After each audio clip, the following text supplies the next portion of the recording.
Hello everyone, welcome to another So You Want to Play Guitar. Now in this lesson it's going to be very brief. I just want to briefly explain about the circle of fifths, and in another lesson I'm actually going to take the time to show you how you can create the circle of fifths, or I like to refer to as the wheel because it's round like a wheel, so you won't have to memorize any things like, or many rules basically.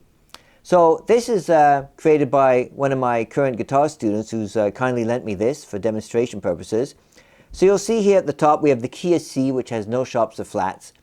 And on one side, the next letter we see is G. So if we just use our fingers, C, D, E, F, G, we get to G.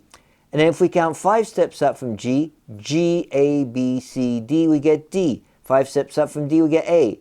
D, E, F, G, A, etc. But I'll be explaining that in greater detail in another lesson. And on the other side, so on this side from C, G, G to D, D to A, we call it the circle of fifths because we're going up in increments of 5 steps. On the other side of the wheel, or the circle of fifths, we have what's called going up in increments of 4. So we have C at the top, 4 steps up, we start with C, C, D, E, F, we end up with F. And then with F, F, G, A, B, we end up with B, but we have a little flat sign there. I'll explain that in the next lesson. And then from B flat, if we ignore the flat sign for now, B, C, D, E, we have an E, E flat. And then inside the wheel, or the circle of fifths, you can see there's like under C we have big A with a little M. Well, that little M means minor. We have major chords and minor chords. We have major scales and minor scales. So I'll be showing you as well, when we learn to create the wheel, or the circle of fifths, that every major key has what's called a relative minor key.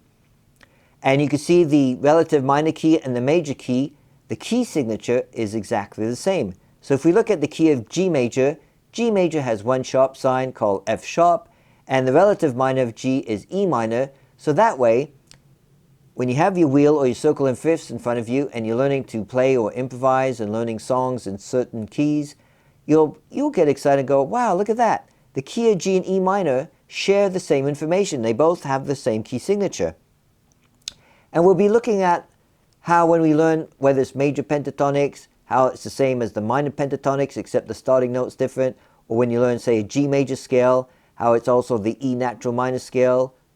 And we'll be looking at that in great detail. I don't want to confuse you with too much now. I just wanted to briefly show you what's called the circle of fifths, or as I like to refer it, the wheel, or like a clock, because a clock has 12 digits. There's 12 key signatures here.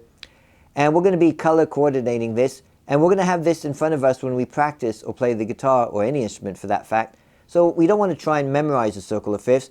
We want to naturally absorb the information, so we naturally learn it, and we don't get stressed out. So eventually somebody yells out, oh, we're in the key of B flat.